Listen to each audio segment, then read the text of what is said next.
Hi, my name is Jody Kaus, and I'm the director of Kansas State University's financial education program called Powercat Financial. And we have students at the university that are studying to go into the financial services field. They work in Powercat Financial and provide free financial education to other students. So it is a peer-to-peer program located on campus. And today I'm going to talk to you a little bit about the next steps in preparing for financing your college education.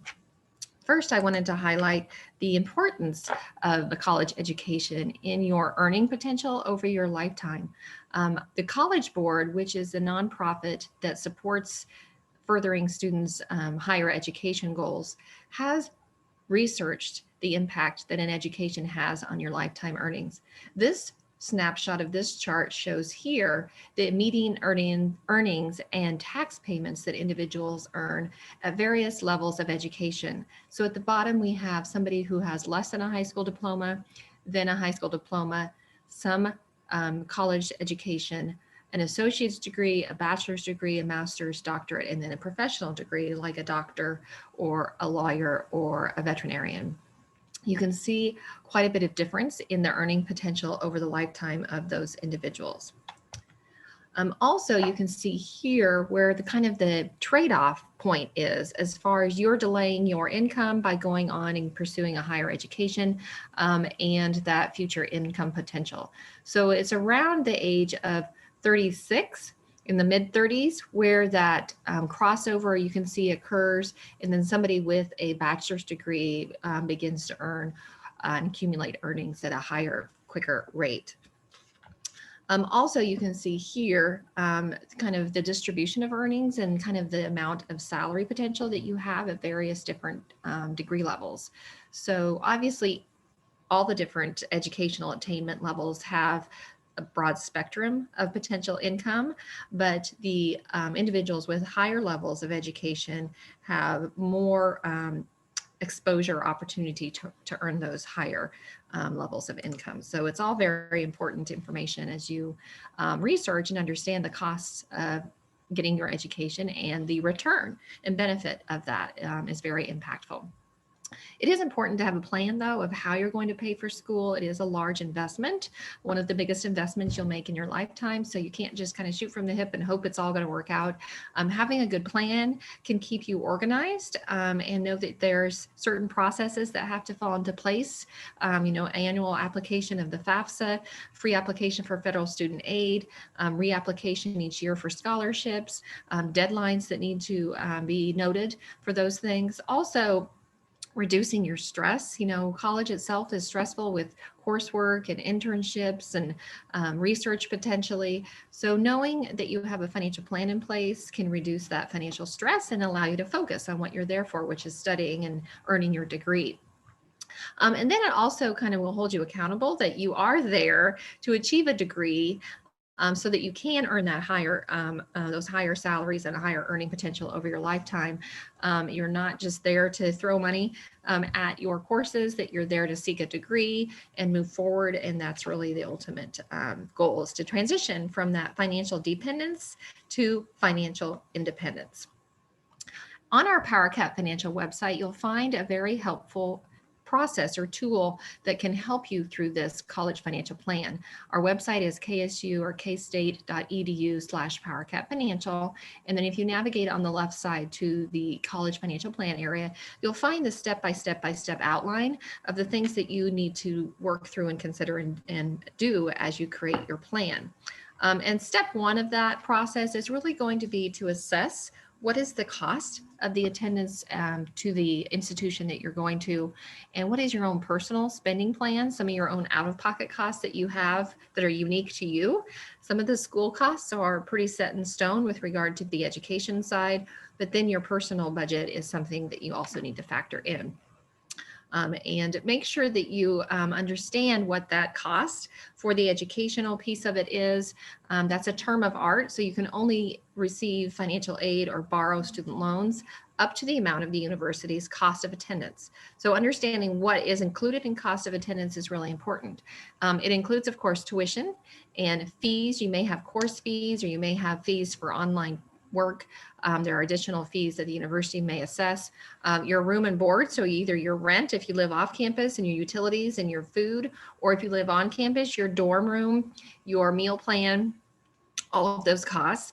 Also, any books and supplies that you need, transportation to and from, and then some miscellaneous costs, either for parking permits or a computer perhaps. And it may include other things like studying abroad or even dependent care. But each school has their own cost of attendance budget, and it's something that their financial aid office should be able to show you. Don't forget, these costs often go up over time. Here, things have stayed steady this past year because of COVID, trying to hold those costs down for families. But traditionally, higher education costs have tended to go up a little bit over time. So maybe about a 3% average increase in the future.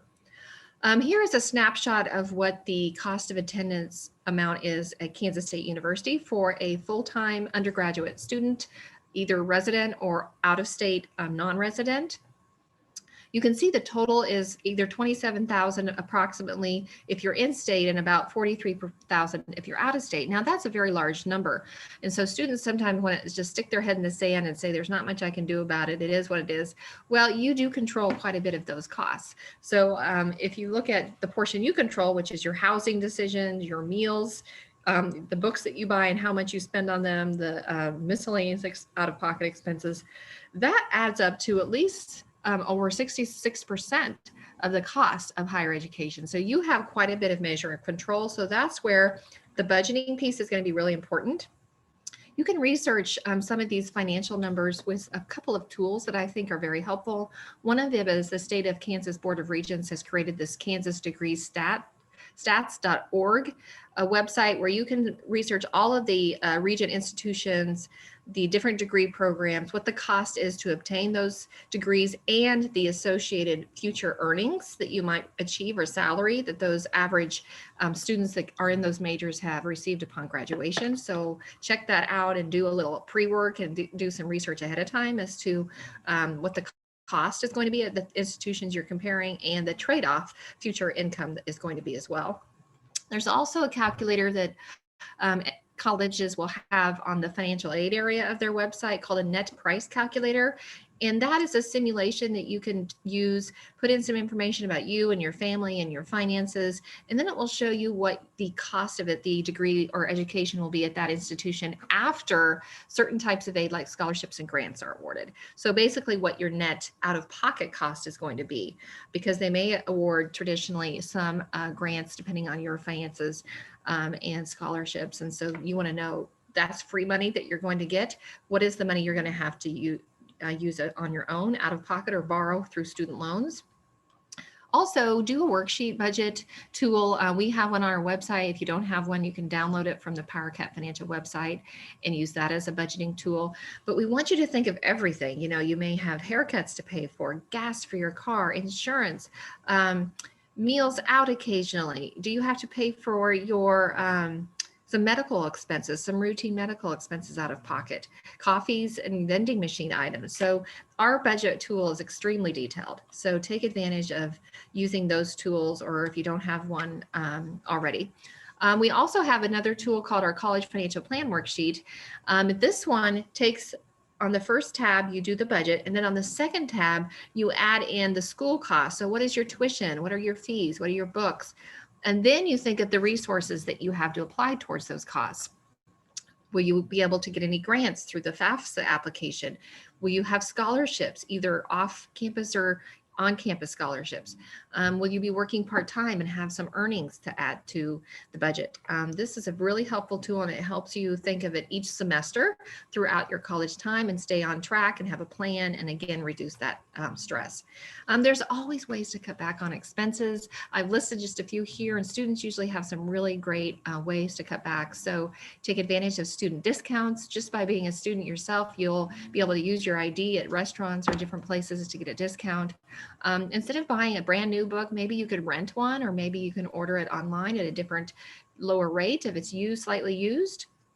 Also, maybe by adding another roommate, you can split costs and reduce some of the living expenses, or by selecting maybe not one of the top dorm room options, but maybe one of the mid or lower options can reduce costs. Also, maybe a little bit of part-time work. Sometimes a little bit of work can actually make you a more productive student. We don't want you to work excessively and have that impact your education, but some earnings throughout school can be very beneficial and connect you to other opportunities like research or an internship or something like that. So what do you think is the biggest budget breaker for students? Well, we meet with students a lot and go over those expenses. And the number one expense that students tend to overspend on is food. So either double dipping, eating out while they're also paying for their dorm meal plan. So they've paid twice for food. It can really start to escalate because it feels like a small amount when you use your debit card, swipe it, $10 here and there. Well, eventually it becomes hundreds of dollars and it really does overdo it. So we talk to students a lot about ways to cut back, and we do some eating healthy on a budget resources, sharing resources and scenarios with them. So once you have that budget, you need to make sure that you revisit it occasionally throughout college, revise it along the way. Things will change.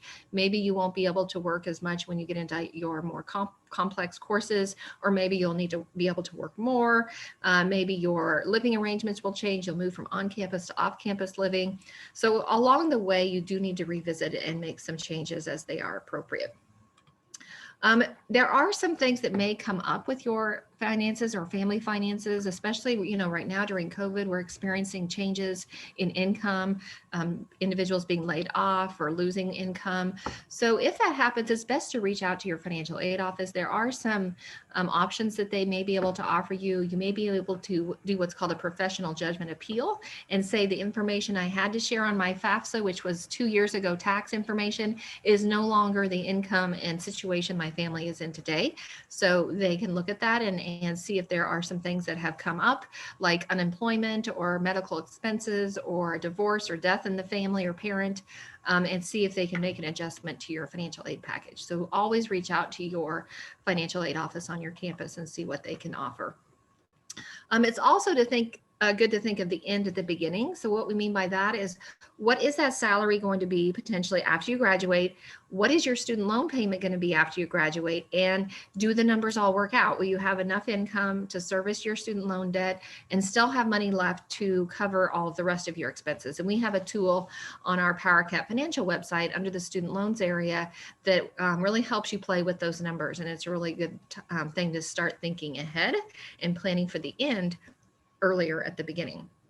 There's other tools available. I really like this mycollegemoneyplan.org website created by Wichita State that helps you go through all of this analysis with your family. You can sit down and do it together, and you can save some of the data and go back and revisit it as you make changes or make decisions about your college education. So check that one out.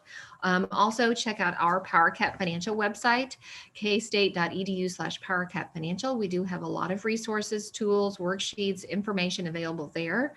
If you are at K-State, take advantage of the free services we offer.